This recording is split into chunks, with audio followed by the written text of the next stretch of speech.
सूरत अल-क़यामा मक्के में नाजिल हुई और इसका मरकज़ी मौजू क़यामत, आखिरत और इंसान की ज़िम्मेदारी है। मोहम्मद असद के मुताबिक ये सूरत इंसान को झंझोड़ती है कि वो अपनी ज़िंदगी, आमाल और अंजाम के बारे में संजीदगी से सोचे। मोहम्मद असद के मुताबिक ये सूरत सिर्फ दुनिया के ख़ात्मे की बात नहीं करती, बल्कि इंसान के अंदर मौजूद ज़मीर और इखलाकी बेदारी पर जोर देती है। पहला पॉइंट, ज़मीर की गवाही, नफ्स लव्वामा। सूरह का आगाज़ अल्लाह ताला की दो कस्मों से होता है, क़यामत का दिन और नफ्स लव्वामा। नफ्स लव्वामा के मायने हैं मलामत करने वाला नफ्स या ज़मीर।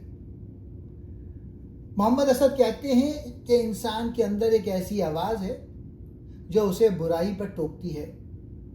ये इस बात की दलील है कि इंसान महज एक जानवर नहीं बल्कि एक इखलाकी वजूद है जिसे एक दिन अपने खालिक को जवाब देना है। दूसरा पॉइंट, दोबारा जी उठना और इंसानी तख्लीक।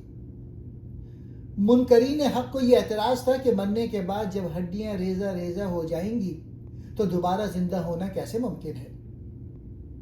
कुरान फरमाता है कि अल्लाह ना सिर्फ हड्डियाँ जमा करेगा बल्कि उसकी उंगलियों के पूरों यानी फिंगर प्रिंट्स तक को दुरुस्त कर देगा। असद के नज़दीक ये अल्लाह की लामहदूद कुदरत की तरफ इशारा है कि वो बारीक से बारीक जुज़ियात को भी दोबारा बना सकता है। तीसरा पॉइंट, वही के नज़ूल की हिकमत।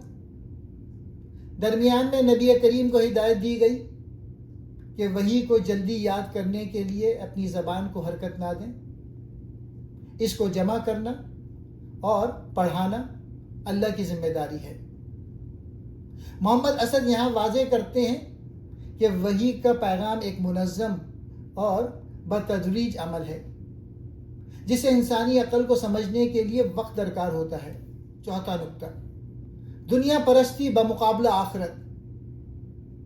इंसान की सबसे बड़ी कमज़ोरी यह है कि वो आजिला यानी फौरी नफ़ा या दुनिया से मोहब्बत करता है और आखिरत को नज़रअंदाज कर देता है। क़यामत के दिन कुछ चेहरे रोशन होंगे जो अपने रब की तरफ देख रहे होंगे यानी अल्लाह की रज़ा पा चुके होंगे। कुछ चेहरे उदास और बिगड़े हुए होंगे क्योंकि उन्हें अपने बुरे अंजाम का यकीन हो चुका होगा। पांचवा पॉइंट, नज़ा का आलम और बेबसी। सूरह के आखिरी हिस्से में इंसान की मौत का मंजर खींचा गया है। जब जान हलक तक पहुंच जाती है और इंसान समझ जाता है कि अब जुदाई का वक्त है, उस वक्त कोई तबीब या तदबीर काम नहीं आती। मोहम्मद असद के नज़दीक इस सूरह का बुनियादी पैगाम यह है कि इंसान की तख्लीक बेमकसद नहीं है। जिस तरह अल्लाह ने इंसान को एक हकीर कतरे नुतफ़े से पैदा करके एक मुकम्मल इंसान बनाया, क्या वो उसे दोबारा ज़िंदगी देने पर कादिर नहीं? बिल्कुल है। लिहाजा इंसान को अपने ज़मीर की आवाज़ सुननी चाहिए और इस गलत फहमी में नहीं रहना चाहिए कि उसे यूं ही आज़ाद छोड़ दिया जाएगा। आयत 36 है, क्या इंसान ये समझता है कि उसे बग़ैर मकसद के यूं ही आज़ाद छोड़ दिया जाएगा?